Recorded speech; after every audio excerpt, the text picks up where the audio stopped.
Assalamualaikum warahmatullahi wabarakatuh. Proses berdirinya dinasti Abbasiyah. Nah, tidak terlepas dari keruntuhan dinasti Umayyah pada tahun 750 Masehi menjadi tonggak awal berdirinya dinasti Abbasiyah. Dinamakan dinasti Abbasiyah karena para pendirinya adalah keturunan Abbas ibnu Abdul Muthalib, paman Nabi Muhammad SAW.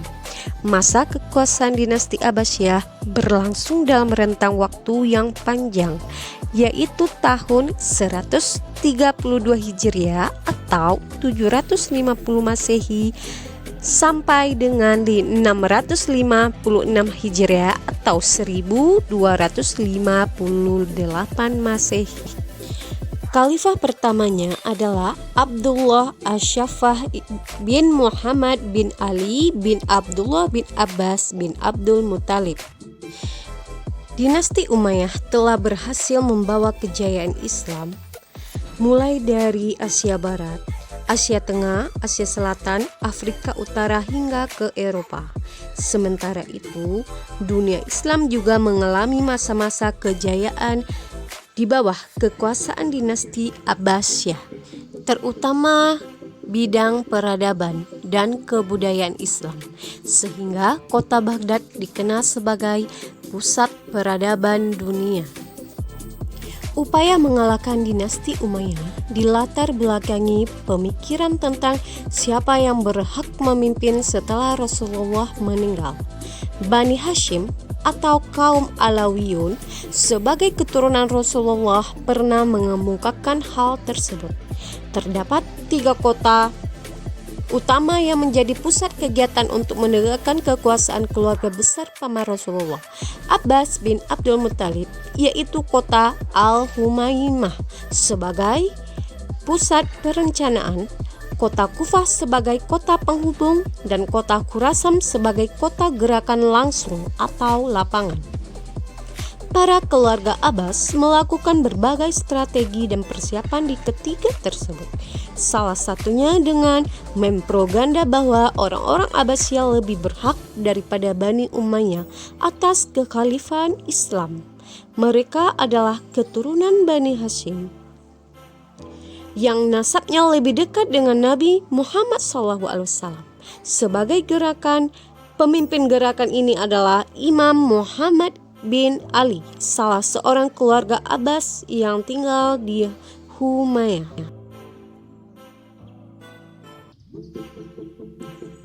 Muhammad bin Ali tidak menonjolkan nama Bani Abbasiyah, melainkan menggunakan nama Bani Hashim untuk menghindari perpecahan dengan kelompok Syiah.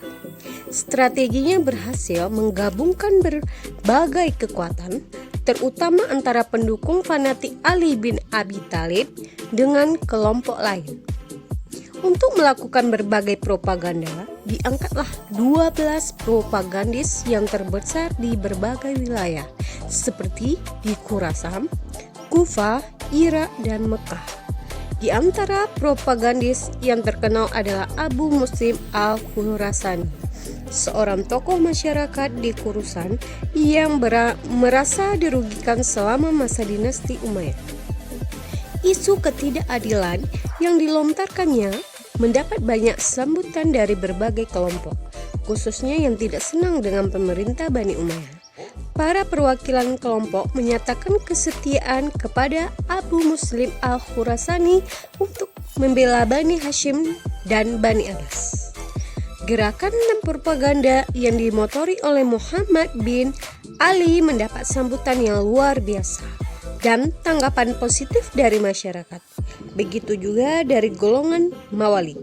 Pada tahun 743 Masehi, Muhammad bin Ali meninggal. Gerakan dilanjutkan oleh putranya bernama Ibrahim al-Imam.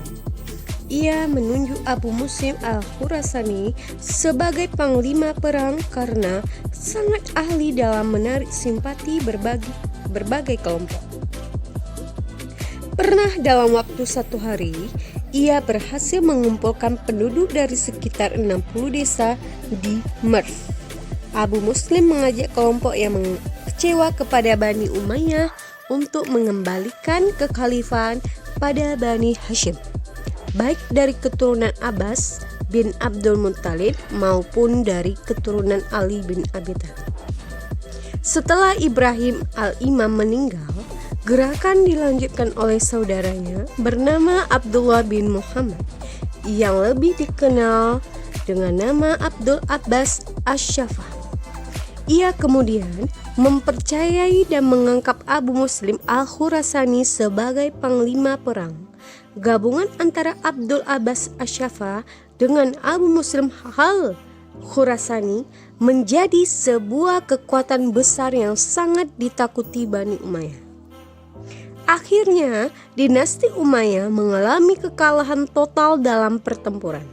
Khalifah Marwan II bersama 120.000 tentaranya yang berusaha bertahan dengan menyeberangi sungai Tigris menuju Zub Hulu atau Zab Besar berhasil dikalahkan oleh gerakan kelompok Bani Hashim.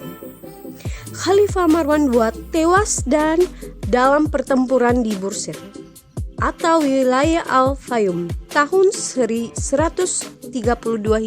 Hijriah atau 750 Masehi. Kematian Khalifah Marwan II menjadi akhir dari runtuhnya dinasti Umayyah, sekaligus menjadi awal berdirinya dinasti Abbasiyah. Abdul Abbas Asy-Syafa merupakan khalifah pertamanya, sedangkan pusat kekuasaan awalnya ditempatkan di Kufah. Abdul Abbas Asy-Syafa dilahirkan di Hamimah pada tahun 104 Hijriah. Pemimpin gerakan Abbasiyah dilahirkan dari seorang ibu bernama Ratbah binti Abaidullah al-Harisi, sedangkan ayahnya bernama Muhammad bin Ali.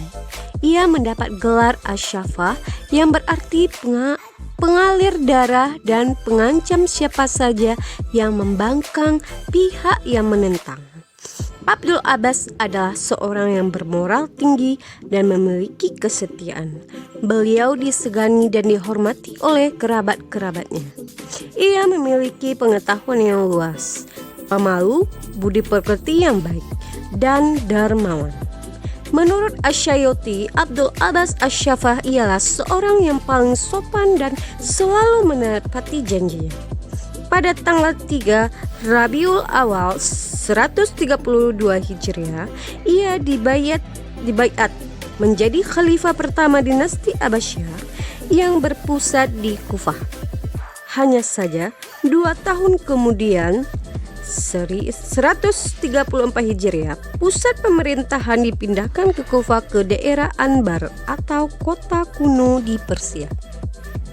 Semasa pemerintahannya, Abdullah Abbas tidak banyak melakukan perluasan wilayah, tetapi lebih memilih memperkuat pemerintahan dalam negeri. Abdul Abbas menjadi khalifah selama 4 tahun 9 bulan. Ia wafat dalam usia 33 tahun di kota Ambar bulan Zulhijjah tahun 136 Hijriah sampai 753 Masehi. Sampai di sini dulu ya topik pembahasan kita hari ini. Di next kita lanjutkan. Wassalamualaikum warahmatullahi wabarakatuh.